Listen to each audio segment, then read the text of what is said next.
We're most honored today to have the natural branch of Israel. The Apostle Paul taught us to reverence our fathers in the faith very highly, more highly than ourselves. The best we can ever say about Gentiles, except for one person in our congregations who's Jewish, is that we're the wild olive branch of faith. We're thankful to be a wild olive branch. We're thankful for the faithfulness of Abraham, the faithfulness of Isaac, the faithfulness of Jacob, of David, and all the prophets. And because of their faithfulness, we're here today. What a joy it is. I'd like to welcome our Jewish friends with Rabbi Kohler today. Have come Natalie.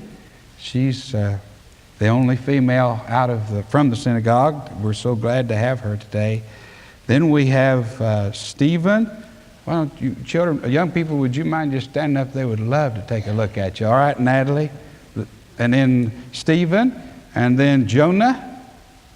That's a great Bible name right there, Stephen and Jonah. And then here's a great Bible name, David.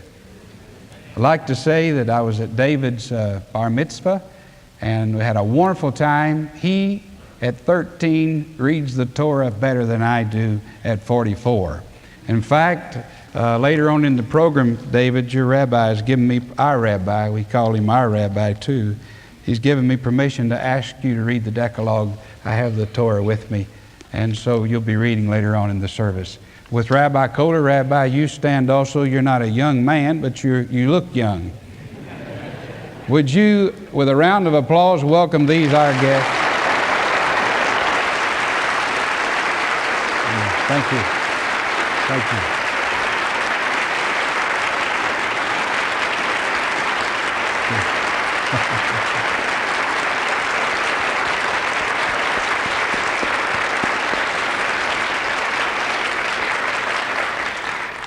We're glad that Rabbi Kohler put off his coming. In fact, he and I both had some engagements, so I think we started with November. We finally, after Hanukkah, decided that January, and after Christmas, decided that January would be a good month. But it got put off again. And there was, if for no other reason than for our Christina, because at the time that he would have come, she was in a car wreck. One of her bones was crushed in 50 pieces. And one of the first things she said to me was, "Oh, I don't want to miss Rabbi Kohler's coming." And I said, "Well, he's put it off. He's coming the 14th or the 13th of February. That's one day before Valentine's Day. It's a good time to come, don't you think?" And Christina said, "Even in a wheelchair, I'll be there." She's here this morning. And so I think it's a wonderful tribute to Rabbi Kohler. In fact, she speaks for us all.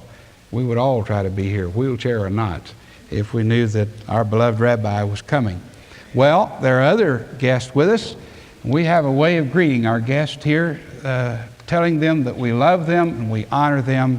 We do it by the home congregation standing. Would you stand and greet those who are seated? Make them at home and welcome them, please.